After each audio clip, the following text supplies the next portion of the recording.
कर्मयोगियों का योगक्षेम यानी कि उनका संयम की सुरक्षा करने की जिम्मेदारी उपाध्याय भगवंत को सौंप देते हैं। अंदर की है जिम्मेदारी आप निभाना, और उपाध्याय भगवान साधु साध्वी जी को संभालते हैं, तो वो चिंता आचार्य भगवान को नहीं रहती है। तो आचार्य भगवान दुनिया में, देश में और विश्व में जो जो चल रहा है उसमें शासन को बचाने के लिए क्या करना चाहिए, वो चिंता आचार्य महाराज स्वस्थ चित्त से कर सकते हैं।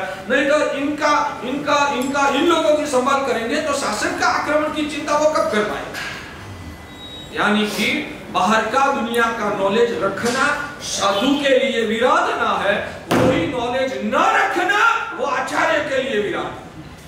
आप तो देखोगे आचार्य महाराज अखबार लेके बैठ गए, वंदन करने के लिए आए, दृष्टि तो दोष से ही भरी हुई है, आपकी दृष्टि तो दोषों से ही घिरी हुई है ना। इतने बड़े आचार्य महाराज, वो भी मैं जब भी आपका आने का टाइम और मेरा अखबार पढ़ने का टाइम एक ही होता है, मान लो उदाहरण के रूप में, मैं तो अखबार नहीं मंगवाता हूँ, मगर समझा रहा हूँ कि आचार्य महाराज यहाँ अखबार और हर रोज आपका जो आने का टाइम वही आचार्य महाराज का। आचार्य महाराज अखबार दिखते 15 मिनट, मगर टाइम एक ही हो जाता है। तो हर रोज मैं देखता हूँ, हर रोज आचार्य महाराज अखबार लेके बैठ जाते हैं। सच में बताइए आपके मन में क्या पैदा होगा? वो दोष दृष्टि का परिणाम है। ऐसी तो बहुत सारी बातें आप लोगों ने समझी नहीं है ना भाग्यशाली, इसलिए गलत भाव आता है। शासन तो बहुत गहन है और शास्त्र में बताई उत्सर्ग और अपवाद की मर्यादा है, बहुत विस्तृत है, अपना कोई लेवल नहीं है। हम तो गुरु भगवान के सामने 8 साल के बच्चे जैसी आप लोगों की हालत है। वहां खुद का दिमाग चलाना, मैं तो कहता हूं कि खुद का दिमाग चलाना वो भी पाप। गुरु भगवंत के बारे में खुद का दिमाग चलाना ना वो भी पाप स्वरूप है। आपकी हैसियत क्या है तो उनके बारे में आप सोच सकते हैं। जमता है तो हर बात ये भगवान ने बताई। आज साधु की मर्यादा अलग, आचार्य की मर्यादा अलग, और एक साधु को अलग मार्गदर्शन देना, दूसरे साधु को अलग मार्गदर्शन देना, तीसरे को अलग मार्गदर्शन देना। सभी की भूमिका के अनुसार उनकी आत्मा का विकास की मार्गदर्शिका भाग्यशाली अलग अलग हो सकती है। इसलिए वो आपका लेवल से बाहर की बात है, उसमें कभी भी अपना दिमाग चलाना नहीं है। अब क्या बात थी? जन्म दुख रूप है संस्कृति। तो संस्कृति को टिकाना उत्सर्ग मार्ग से हमारा कर्तव्य नहीं है। हमारा कर्तव्य संस्कृति की नींव पर खड़ा होने वाला धर्म की व्यवस्था को संभालना, वो हमारा उत्सर्ग मार्ग है। यानी कि एक संस्कृति लेवल तक आपको ही मेंटेन करना है।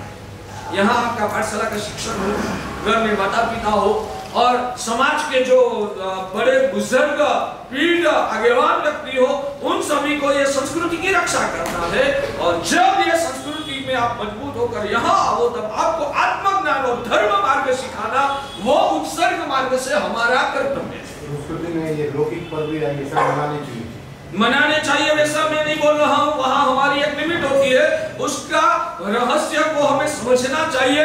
ये प्रथा कहाँ से शुरू हुई है, किस वजह से चलता है, ये प्रथा का क्या क्या फायदा है, ये प्रथा का क्या क्या नुकसान है, वो सब समझदारी से समझना है। और ज्यादा से ज्यादा उसमें कोई प्रश्न हो तो समाज का जो अग्रणी बुजुर्ग पीढ़ व्यक्ति होती है, तो वो खानगी में आचार्य भगवान के साथ विचार विमर्श कर लेते हैं। और वो स्टेटमेंट, हर स्टेटमेंट नरेंद्र मोदी को कभी नहीं देना चाहिए। हर स्टेटमेंट नरेंद्र मोदी को कभी भी नहीं देना चाहिए। कितने स्टेटमेंट ऐसे ही होते हैं, वो अंदर से भूगर्भ में कोई अधिकारी को इशारा कर देते हैं, बाद में हाँ, भाई लॉकडाउन आया, पहले लॉकडाउन तो नरेंद्र मोदी जी ने खुद ने डिक्लेयर किया, बाद में क्या किया गया नरेंद्र मोदी ने स्टेट वालों को दे दिया। स्टेट वालों को उसने ही खुद ने तो बोला था कि अपन को ये करना है, मगर खुद का स्टेटमेंट नहीं आएगा तो इतना ही बोलेगा आपकी राज्य सरकार जो चाहे वो कर सकती है। लाभार्थी की राज्य सरकार को निर्णय करने की जिम्मेदारी हमने सौंप दिया। राज्य सरकार ने भी क्या किया, वो डिस्ट्रिक्ट के जो कलेक्टर थे उनको सौंप दिया कि आप आपका स्टेट का देख लो। सब ऊपर से ही चलता रहा, मगर डायरेक्ट उन्होंने खुद ने स्टेटमेंट नहीं दिया कि ये करना है या ये नहीं करना है। उसमें भी एक व्यवस्था तंत्र होता है।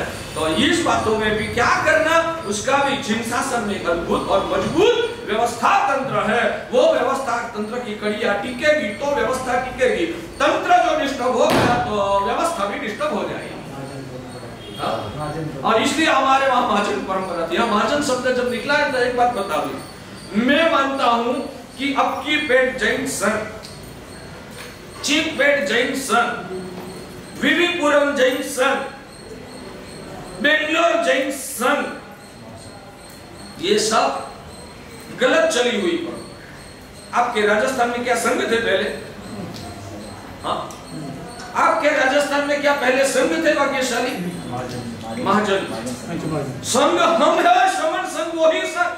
हम संघ है, आप महाजन। आप महाजन है, यानी कि लौकिक समाज में एक ऊंचा दर्जा वाला आपका समाज का जो संगठन है उसको महाजन बोलते हैं। आप लोगों ने आपके पीछे भी संघ संघ संघ शब्द लिखवाकर गड़बड़ पैदा कर दिया। अब जब शास्त्र में लिखा है कि संघ को ये अधिकार है, इसलिए आप मानने लगे ये तो हमारे लिए बताया। शास्त्रों में जो बताया है कि संघ को इतना अधिकार दिया गया है वो श्रमण संघ है। आपके लिए तो संघ शब्द का प्रयोजन भी नहीं था। आपके लिए तो हर गाँव में आज भी महाजन शब्द चलता है उधर। अब थोड़ा थोड़ा बदलाव आया होगा, मगर आप जैन समाज वो संघ नहीं महाजन के रूप में आपका स्थान था। संघ के रूप में तो हमारा साधु साध्वी का ही स्थान था, वो ध्यान में।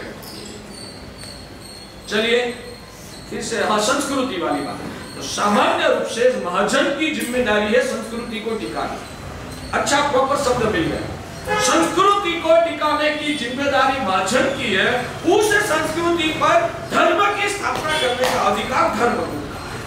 मगर आज महाजन ने अपना कर्तव्य छोड़ दिया है, इसलिए संस्कृति टूटने लगी है। उस संजोगों में जो संस्कृति ही खत्म रह जाएगी, हम सिर्फ धर्म का उपदेश ही देते रहेंगे, मगर ये धर्म का पालन, धर्म का जो आराधन करने के लिए नींव के रूप में संस्कृति मजबूत होनी चाहिए। वो संस्कृति खत्म हो गई है तो आप धर्म हम बताएंगे तो अभी कैसे कर पाओगे? इसलिए धर्म को टिकाने के लिए संस्कृति की सुरक्षा करना आवश्यक है। वो संस्कृति टिकाने की मुख्य रूप से जिम्मेदारी महाजन की है। जब महाजन अपना कर्तव्य को चूक जाता है तो शास्त्रों में लिखा है कि आचार्य भगवंत भी संस्कृति की रक्षा करने की जिम्मेदारी निभानी वो अपवाद मार्ग से उनका कर्तव्य है। शास्त्र में जब एक बात आती है कालिकाचार्य भगवान, कालिकाचार्य भगवान की एक घटना आती है शास्त्रों में भाग्यशाली। वो कालिकाचार्य महाराज ऐसे तो युग प्रधान पुरुष महापुरुष थे। उनकी बहन ने भी दीक्षा लिया था। उनका नाम था साध्वी जी सरस्वती श्री। साध्वी जी सरस्वती श्री जी ने दीक्षा लिया। दीक्षा लेने के बाद साध्वी जी साधना कर रही है। कभी राजा की नजर, गर्दबिल राजा, गर्दबिल नाम का राजा था, राजा की नजर सरस्वती साध्वी जी के रूप पर पड़ी। राजा, उसका दिमाग आसमान पे ही उड़ता है, ठीक है, आकर्षण। बस आदेश कर दिया सेवकों को, इन साध्वी जी को पकड़ के राज दरबार में लेके आए और साध्वी जी को अपने अंतःपुर में ले गए। राजा ने उनके पर जबरदस्त प्रेशर डाला। आचार्य भगवान को समाचार में सरस्वती जी को राजा ने ऐसा प्रेशर करके अपने दरबार में ले गए हैं। उनका चरित्र की सुरक्षा करने की जिम्मेदारी महाजन की। मगर महाजन भी आप जैसा ही निकला, आप जैसा। महाजन बोलते कि और कुछ बात होती तो हम सब कर देते, मगर राजा के सामने बड़कार करना हमारी ताकत नहीं है। हमारा पूरा व्यापार धंधा। आप लोग क्या करोगे? शासन का आक्रमण आएगा, शासन का आक्रमण को मिटाने के लिए आप कब तक आगे आओगे? जब खुद के पैर पे रेला नहीं आया है, खुद का घर दुकान धंधा के परेशानी होने की शक्यता नहीं आती तब ही। मगर लगा कि ये बचाने के लिए जाऊंगा न तो मेरे व्यापार में प्रॉब्लम खड़ा होगा, तब आप चुप्पी भर के घर में चले जाएंगे। आज हमारे वहां जैन संघ की कहो, महाजन की या कहो संघ नहीं आपका बनाया हुआ महासंघ की बातें करे तो बस सरकार की ये गाइडलाइन नहीं है, इसका पालन करना। क्यों? कोई सरकार के प्रति भगवान जैसा बहुमान भाव है? ये गाइडलाइन का पालन करने की सिफारिश क्यों करते हैं? शायद हम उसके ऊपर बढ़ जाके धर्म मर्यादा के लिए कुछ बहस करेंगे ना तो हमारे खुद के धंधा व्यापार वगैरह पर आफत आ सकती है। मैं कहता हूं हद्दे पर बैठे हुए आज के कोई संसारी लोग प्रायः करके जिन शासन के प्रति वफादार नहीं है। ध्यान से सुनिए, जिन शासन में श्रावक संघ की बात करता हूं, बड़े बड़े ओहदे पर बैठे हुए जो भी लोग हमारे जैन शासन का संचालन का दावा करके बड़प्पन धारण करते हैं, जैन शासन का संचालन करने का हम हमारा संघ का संभाल रखते हैं, वैसा दावा करने वाले जो ओहदे पर बैठे हुए श्रावक लोग हैं ना, शायद उसमें से किसी को जैन शासन की पड़ी नहीं है। इसमें से शायद कोई जैन शासन के प्रति वफादार नहीं है।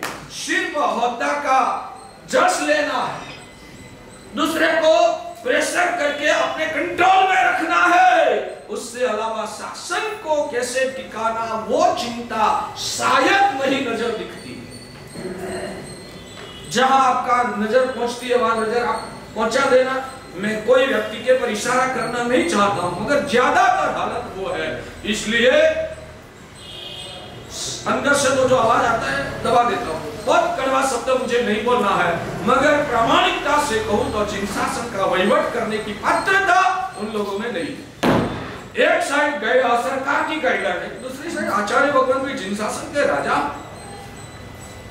आचार्य भगवंत भी अपना दिमाग को ठिकाने रखकर कितना हिम्मत करना, कहां कंट्रोल करना वो भी समझ सकते हैं। ऐसे आचार्य भगवंत भी कहेंगे ना, नहीं गुरुदेव, सरकार की गाइडलाइन है, हमारा महासंघ का यह निर्णय है, हमें तो ये ऐसे ही चलेंगे।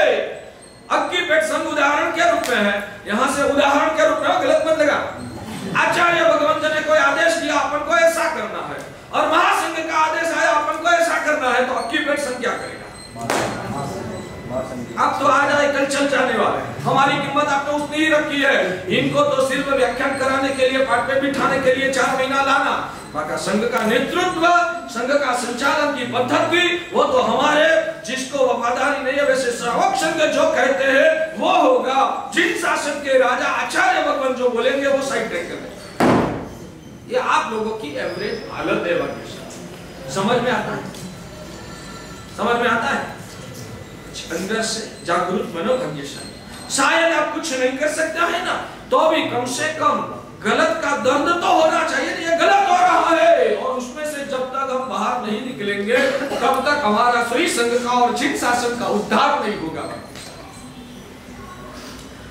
वो लोग हमारे शासन पर वहीवट करते हैं, वो लोग हमारे वहां शासन पर वहीवट करते हैं कि जिन लोगों को नवकार और पंचेंद्रिय का अर्थ भी नहीं आता, वो लोग हमारा जिन शासन को चला। जिन लोगों को रात्रि भोजन का त्याग करना जितना भी संकल्प नहीं है, वो लोग हमारे जिन शासन पे राज करते हैं। जिन लोगों को अभक्ष्य भक्षण का कोई प्रतिज्ञा नहीं है, जिन लोगों को 24 घंटे में आत्मा नाम की चीज याद नहीं आती है, वो लोग हमारे जिन शासन का बड़ा होकर शासन को अपने कंट्रोल में रखते हैं। किसी के पर दुर्भाव से नहीं बोल रहा हूं, मगर अंदर में एक जलन है, चिंता है, मेरे भगवान के शासन की हालत क्या है। और अभी से हम आपको सच नहीं सिखाएंगे तो आगे की पीढ़ी की हालत क्या होगी, वो चिंता से यह सत्य आपके सामने रख।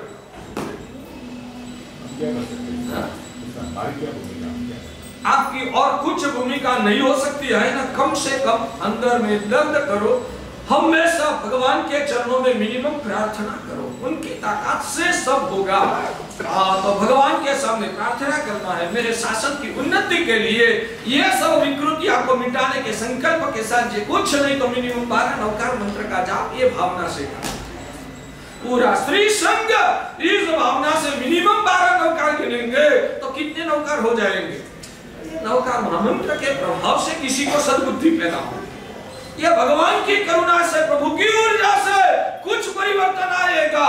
इसलिए मैं तो बार बार कहता हूँ, जहाँ हमारी ताकत काम नहीं आती है वहाँ भगवान की ताकत ही काम आएगी। भगवान की ताकत को बढ़ाने के लिए भगवान का संकल्प के साथ हमें स्मरण, भक्ति, प्रार्थना और उपासना करना। ठीक है, आगे चलिए। वो कलिकाचार्य महाराज सरस्वती जी साध्वी जी को राजा ने अपने अंतःपुर में ले लिया। आचार्य महाराज को लगा मैं आचार्य हूं, आचार्य होने के बाद शासन की रक्षा करने की मेरी जिम्मेदारी, वो जिम्मेदारी जिम्मेदारी के भागा स्वरूप मेरी मर्यादा क्या? श्रावक लोगों को जगाना, उनको बोलना कि आपका ये कर्तव्य है, आप इसके लिए कुछ करो। मगर सब श्रावक लोग पानी में बैठ गए, अशक्य। बाद में आचार्य महाराज ने क्या किया? वागीश्वरी आचार्य महाराज ने खुद ने वेश परिवर्तन कर लिया। कर सकते आचार्य महाराज ने वेश परिवर्तन कर लिया, कर सकते हैं। ये साधु का वेश उतार के दूसरा वेश,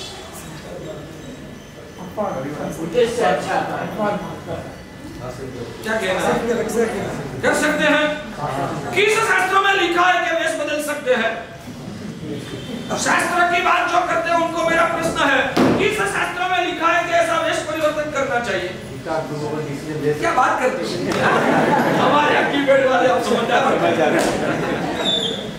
शास्त्र में सब बात लिखी नहीं होती है, कुछ दिशा निर्देश करके। याद रखिए, शास्त्रों में ज्ञानी भगवंतों ने कुछ दिशा निर्देश करके गीतार्थों को यह जिम्मेदारी सौंप दिया है कि ये दिशा निर्देश आप ध्यान में रखकर जिस समय खुद का शासन का श्री संघ का भला जिसमें दिखे वो करने का आपको अधिकार दिया जाता है। ये गीतार्थ को अपन को नहीं मिले, और आप अपने जैसे सामान्य व्यक्ति को जिस वक्त जो अच्छा लगे वो करने का अधिकार नहीं, मगर गीतार्थ को ये सब अधिकार ज्ञानियों ने दे दिया।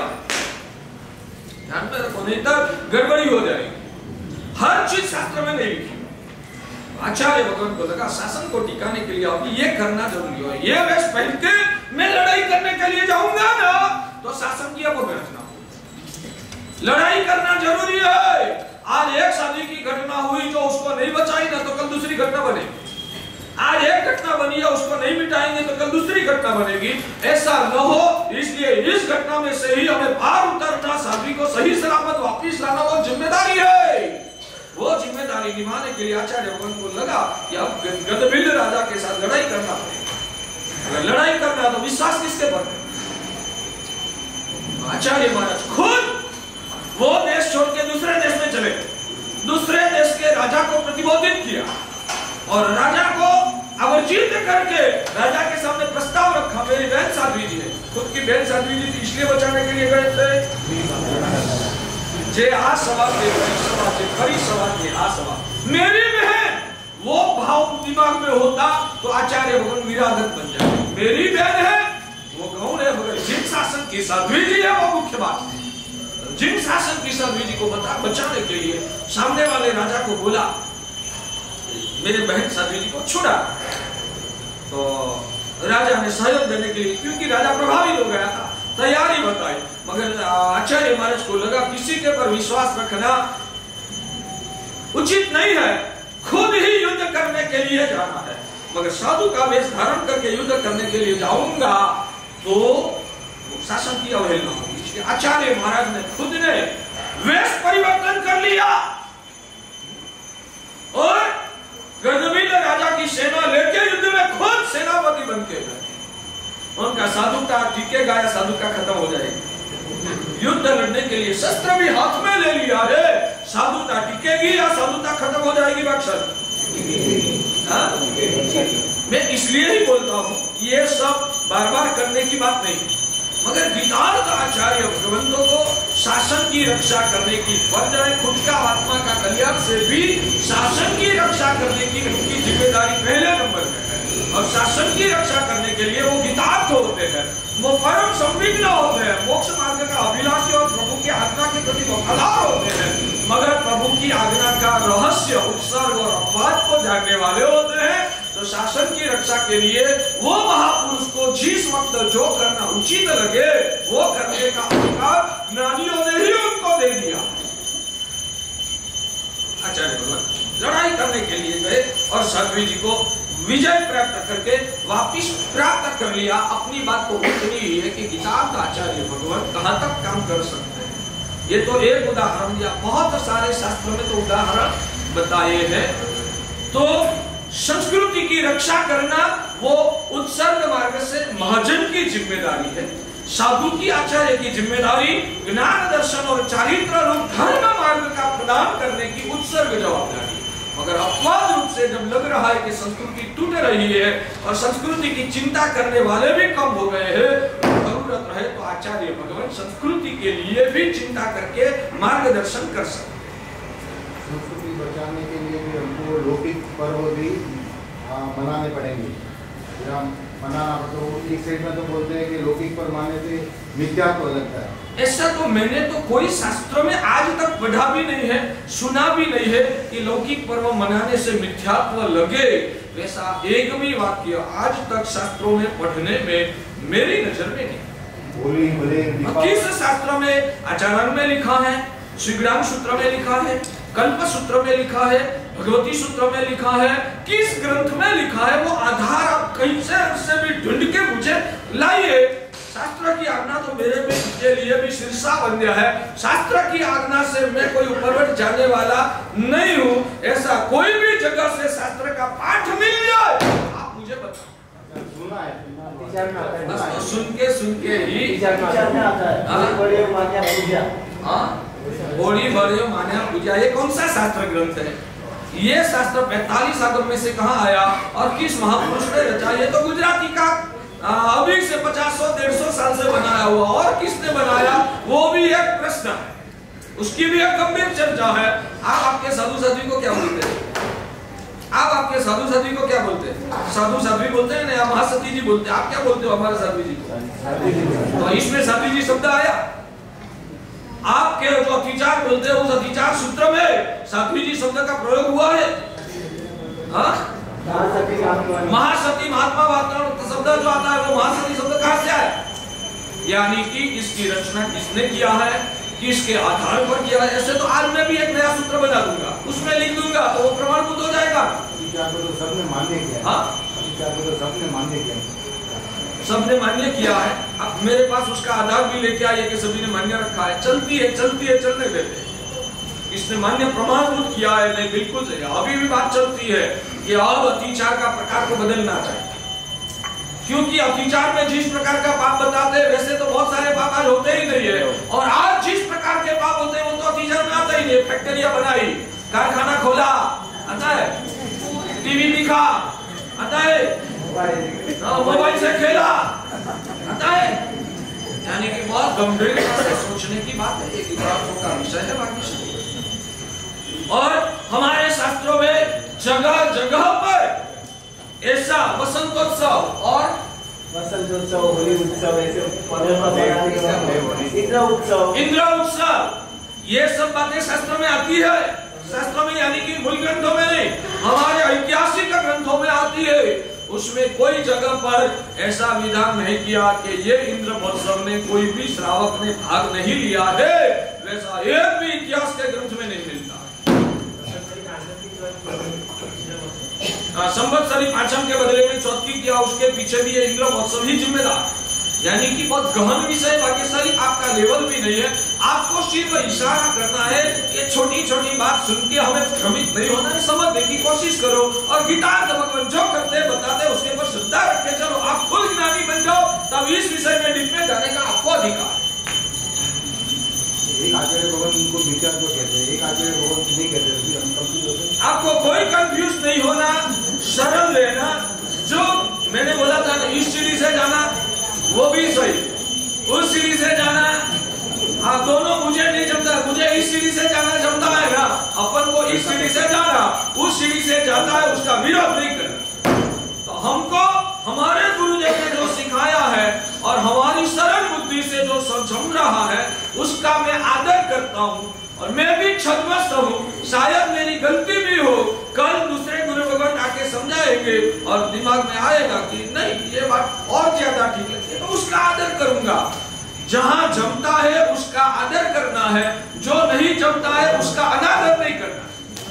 ये सूत्र आप लिख के रखिए, जो जमता है उसका आदर करना है, जो नहीं जमता है उसका अनादर नहीं करना है, वो हमारी परंपरा।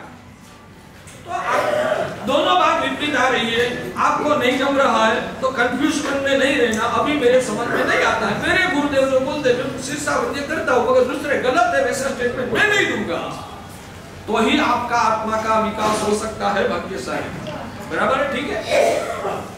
तो अब क्या बात आई? संस्कृति की बात तो खत्म हुई अब।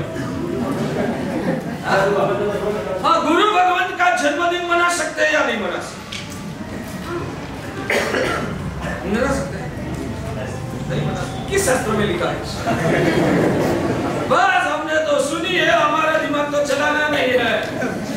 अच्छा, आपका जन्म के दिन मिठाई बांट सकते हो, तो गुरु का जन्म के दिन आपको क्या? अच्छा ठीक है, पहला मेरा प्रश्न है, गुरु का जन्मदिन मनाना, उसका मतलब क्या? मनाना यानी क्या? हाँ, हिल स्टेशन पे जाके मौज मजा करना। गुरु का जन्मदिन मनाना, मनाने का मतलब क्या? पहला वो मुझे आप मनाने में क्या करने का होता है? ज्यादा से ज्यादा भगवान की आरती बनाएंगे। शायद व्याख्यान वगैरह में हम प्रभावना साधमिकों को प्रभावना करेंगे, ज्यादा से ज्यादा हम संघ में समाई कराएंगे, एक नवपत जी की पंचकल्याण की पूजा पढ़ाएंगे, वही करेंगे और कुछ करेंगे। गुरु के जन्म के दिन के निमित्त आप क्या करोगे वो पहला मुझे बताइए। यानी कि धर्म ही होने वाला है, मनाने की जो बात है उसमें क्या करेंगे हम? धर्म आराधना बढ़ाने वाले और तो कुछ करने वाले, इतना पहला क्लियर करो, बाद में आगे की बात करेंगे। अच्छा, अब आप गुरु का ही जन्मदिन क्यों मनाते हो? वो जो सामने लाल शर्ट वाले भाई बैठे उनका जन्मदिन क्यों नहीं मनाते? वो अब दूसरा मेरा प्रश्न का जवाब दो, उसमें से आपका समाधान आपको मिल जाए। यानी कि वो संसारी है तो क्या उज्जवल है? तो आप गुरु का क्यों उजवते हो? वो त्यागी है, वैरागी है, संयमी है, मोक्ष मार्ग के आराधक है, इसलिए आप उसका जन्म मनाते हो ना। यानी कि आपकी बुद्धि में जन्म है वो महत्व की चीज है, या हमारे गुरु है वो महत्व की चीज है? दोनों में महत्व किसका है? जन्म हुआ वो महत्व की बात है, या वो गुरु है और संयमी है वो महत्व की बात है? जन्म का तो एक सिर्फ निमित्त मात्र है। इस निमित्त को पाकर हमारे गुरुदेव संयमी है, मोक्ष मार्ग की आराधना करते हैं, इसलिए उनका ये निमित्त को पाकर हम आराधना करते हैं। तो उसमें पाप क्या लगा, कैसे लगा वो समझ। जन्म को अच्छा नहीं मानते, जन्म को अच्छा नहीं मानते, फिर भी मैं तो वहां तक कहता हूं कि ऐसे जन्म के लिए तो भगवान ने भी बता दिया, तेन सुलब्धम भवति जन्म। उसका सारांश यह है कि इनका जन्म प्रशंसा के पात्र है। सुलब्धम का मतलब क्या? इनका, जिन्होंने ज्ञान दर्शन चारित्र की आराधना करके जीवन को सफल बनाया, उसका जन्म सुलब्ध यानी कि प्रशंसा के पात्र है। तो